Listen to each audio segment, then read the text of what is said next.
Eine der häufigsten Fragen von Einsteigern im traditionellen Kung-Fu ist, wann man beim Gongbo eigentlich den Fuß versetzen soll und wann nicht. Das hängt vor allem davon ab, ob man einen Vorwärtsstand oder einen Querstand ausführen möchte. Wir erklären dir in diesem Video die wichtigsten Unterschiede, welchen Zweck sie erfüllen und vor allem ein paar Übungen, um deine Stände zu verbessern.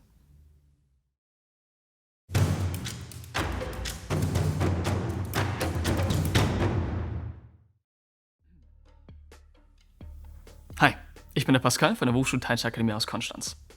Wer mit der chinesischen Kampfkunst beginnt, lernt in der Regel zuerst die einfachsten Handtechniken und natürlich die Basisstände. Nachdem man den Pferdestand, also den Mabu, gelernt hat, geht es meistens mit dem sogenannten Gongbo weiter, also dem Pfeil- und Bogenstand.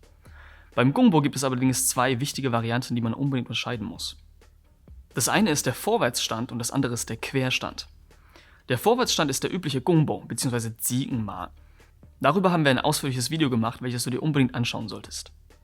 Die andere Variation ist der sogenannte Wang Gongbo, wobei Wang quer bedeutet und Gongbo eben der Pfeil- und Bogenstand ist. Kurz gesagt ist das der Querstand.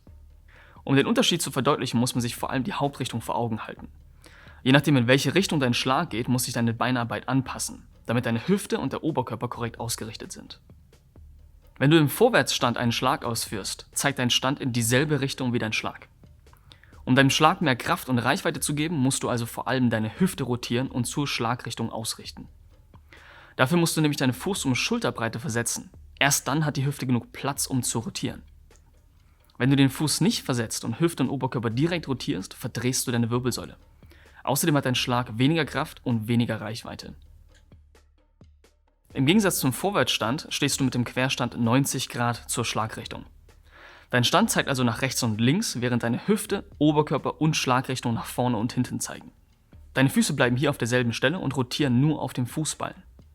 Mit jedem Seitenwechsel wird zum Beispiel ein Schlag ausgeführt und du möchtest den ganzen Körper als Einheit rotieren. Die Schläge kommen durch die Rotation von der Mitte und bleiben immer auf der Mittellinie.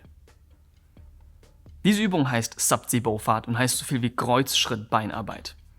Der Name kommt daher, weil dein Körper von oben gesehen zwei Achsen bildet und wie ein Kreuz aussieht. Diese Übung ist ideal, um Einsteigern die richtige Kraftentwicklung beizubringen. Man lernt, dass die Kraft von den Beinen kommt, über die Hüfte bis in die Faust geleitet wird. Bei dieser Übung spricht man vom Prinzip Sao Hoi San Lei und heißt Hand geht, Körper bleibt weg. Das Prinzip sagt uns, dass unsere Schläge lang und bis zu Ende ausgeführt werden sollen, während der Körper außerhalb der Reichweite des Gegners bleibt. Um deine Stände zu verbessern, ist es generell wichtig, die Hüfte zu mobilisieren, dehnen und zu stärken. Jetzt zeigen wir dir noch jeweils eine Mobilitäts-, Dehn- und Kraftübung, um die typischen Probleme zu lösen, die Einsteiger mit diesem Stand haben. Diese Übungen kannst du jederzeit in dein Training integrieren.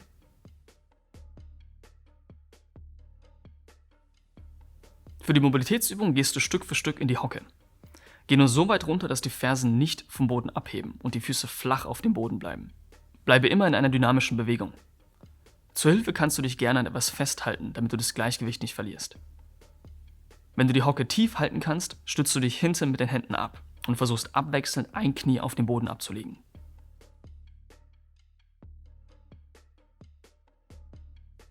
Für die Dehnübung gehst du in die sogenannte Taube. Dabei ist ein Bein angewinkelt vor dir und das andere streckst du nach hinten aus. Versuche das Knie nach unten zu zeigen und die Hüfte gerade auszurichten. Leg deinen Oberkörper so gut es geht vorne ab, um die Außenseite von deinem Bein zu dehnen. Das Ganze hältst du ca. für 5 lange Atemzüge. Danach richtest du dich auf und dehnst die Vorderseite der Hüfte und des Oberschenkels. Das Ganze hältst du auch wieder für ungefähr 5 lange Atemzüge. Und danach machst du dieselben Bewegungen auf der anderen Seite. Für die zweite Dehnübung bist du auf den Knien. Die Hüfte ist gerade ausgerichtet und ein Bein öffnest du zur Seite und drehst den Fuß nach außen. Das Bein soll gerade mit deiner Hüfte ausgerichtet sein. Als nächstes gehst du seitlich mit der Hüfte zum Bein und dehnst die Innenseite des Oberschenkels. Nach ungefähr 10 Wiederholungen machst du das gleiche auf der anderen Seite. Wenn du in dieser Übung keine Dehnwirkung spürst, dann versuche dein kniendes Bein auszustrecken. Kontrolliere auch hier wieder, dass dein Bein mit der Hüfte gerade ausgerichtet ist. Für die Kraftübung machst du pulsierende Kniebeugen. Dazu stehst du schulterbreit und richtest deine Füße nach vorne aus. Lass den Rücken ganz gerade und geh runter in die Kniebeuge, bis deine Oberschenkel waagrecht sind. Kontrolliere nochmals deine Haltung und mache kleine Bewegungen auf und ab. Mach wenn möglich ungefähr 10 Wiederholungen. Danach nimmst du dir eine kurze Pause und machst die Übung 2 bis 3 Mal. Das sind die wichtigsten Punkte zum Vorwärtsstand und Querstand. Behalte bei diesen beiden Varianten immer im Kopf, wo deine Hauptrichtung bzw. Schlagrichtung liegt. Je nachdem musst du für den Vorwärtsstand die Füße versetzen oder bleibst beim Querstand auf der Stelle. Wenn dir das Video gefallen hat, dann klick den Like-Button, hinterlass gerne einen Kommentar und vergiss natürlich nicht, unseren YouTube-Channel zu abonnieren. Bis zum nächsten Mal.